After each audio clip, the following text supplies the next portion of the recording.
Call me Mothra felt feverish in the 106-degree desert heat. Since he was on his way to make the call, he told himself that it was probably just another case of TPA, toxic parent anticipation. Maybe I really am sick. Maybe it's from opening Mom's letter. Was there any white powder? Did Delilah send anthrax powder? Then Mothra realized Goda mental swallowed use anthrax because that was one of their banned words. Many people confuse the biotoxin called anthrax with the fairy patron saint, the Saint Anthrax. Vengeful Goda mental scowled. Still try and kill me, he thought to himself. They might send the avian bird flu bugs through the mail. The congregation could infect themselves, make themselves godamental sacrifices, kinda like the Jim Jones cult that drank the poison Kool-Aid. At the godamental service, they would pass around envelopes and sneeze into them. Delilah would download her hit list of potential threats to the godamental organization. After volunteers hand-addressed letters to the targets, they would mail them off and spread the deadly virus. Of course, they would have nothing to fear. The Rapture would scoop them up to avoid those last days on Earth. Goda mental swooled, never be left behind. Like riding in the front car of a roller coaster, Mothra held on tight. He refused to let anything go, and his surging adrenaline rushes fed his stinking thinking. Perhaps he was being paid back for the difficult birth.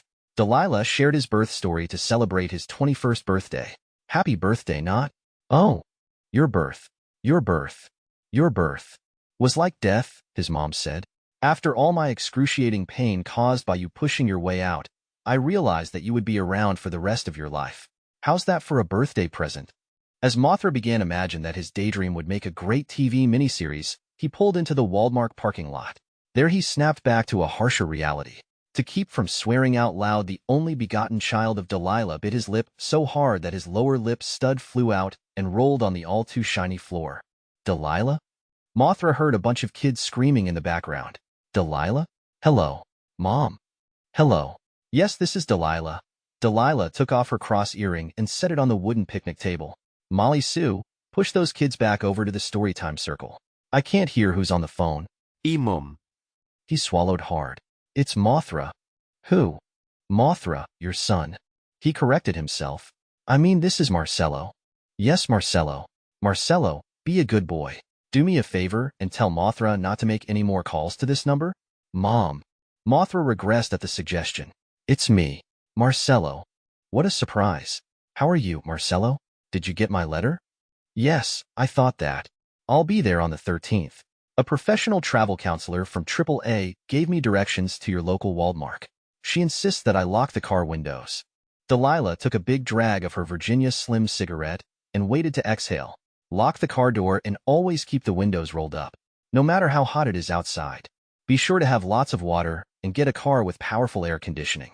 Your life could depend on it, she said. She's a professional travel counselor at AAA, which is really quadruple A here in Alabama. Yes, we call it the Quad A. Oh, I'm glad you. I am still speaking. Why do you live in such a dangerous area? In a place where I jeopardize my life just to visit my son? Mom, it's not that. The Quad A counselor said your area is barren and dangerous. It's called Injun Country. You never told me that. It makes me feel ill. Do you see Injuns? Do they use bows and arrows? Don't take anything from them. We really don't need to. You know where that phrase Indian giver comes from? They give you something that looks valuable, but it's really got bad spirits in it that make you sick. Those evil, overpriced crafts can spread a virus. Or something worse. I just heard about it during our church-sponsored showing of the documentary Evil in Your Art. I wouldn't worry about the Indians, Mom. Mothra leaned against the back of the molded acrylic phone booth. To siphon off some of his anxiety, he focused his attention on the 6-foot-tall plastic smiley face that rotated in front of the call station. Then, he felt a zing of fear. His mother's warning about a virus suddenly hit home. Of course you wouldn't worry about it. You don't worry about much of anything. That's one thing I can say about you. Delilah fondled her 14K gold-filled cross earring and mindlessly carved little crosses into the top of the wooden picnic table. Molly Sue, take this munchkin away. He just peed on me. Get him away. Now. Molly Sue picked up little Dennis and took him over to the Word-over Walmart table to change his soiled diaper. Sorry, son. Where was I? You were telling me about your trip. He wanted to say, you were getting me paranoid by talking about a virus, but felt shell-shocked. Don't you think I remember what I was talking about? Delilah slammed her hand on the table. Mom. Mothra covered his ear. I don't have much time left. I'm at Walmart and need to let the next person use the free phone line. Mothra didn't have much time left. Maybe he should take the envelope out of his pocket and burn it, to make sure he didn't spread the poison. Isn't that just like you? Delilah split her personality and took on her bitchy New York real estate persona. Just had to use a free phone. Well, aren't I blessed? I pray for you. Pray to our great God-mental power in heaven that you run from that tribe of fairies and come back to the people who love you. To help ease her pain, Delilah poured herself a big glass of wine from the big Waldmark Hefty Party wine box. But that's your choice. God works in mysterious ways. You just wait and see what I mean. Come hell or high water, I'll be at your local Waldmark. Delilah chugged her wine, then coughed right into the phone. I need to bring the manager our newest word over Waldmark Infant Studies information. In the Waldmark Bubble Dome phone booth, Mothra resisted the urge to tell Delilah what he thought. Instead, he took a deep breath. When are you going to be in the neighborhood? Delilah spilled her wine onto the red-checked vinyl tablecloth. Once again, Molly Sue came to the rescue with a box Waldmark handy wipes. I'll be there on Tuesday the 13th. You know, our word over Waldmark program is spreading like wildfire. I'll bring some application forms for you and your, what shall I call all of you? Can I call you guys? Yes, we are guys. And yes, we are men. Well, most of us. Mothra bit his lip harder. Mothra didn't care if he sounded sarcastic. To help end the conversation, he pretended to talk to someone waiting to use the phone. Sorry. I know I'm over the free time limit. Oh, that really looks awful.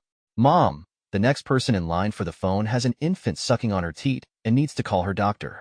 The child has some strange rash. Mom, I need to go. In truth, it was Mothra who wanted to call the doctor because he had sucked up way too much while talking to his mother. He had OD'd on the fluorescent lights, plastic smells, metallic sounds of wobbly shopping carts, screechy kids.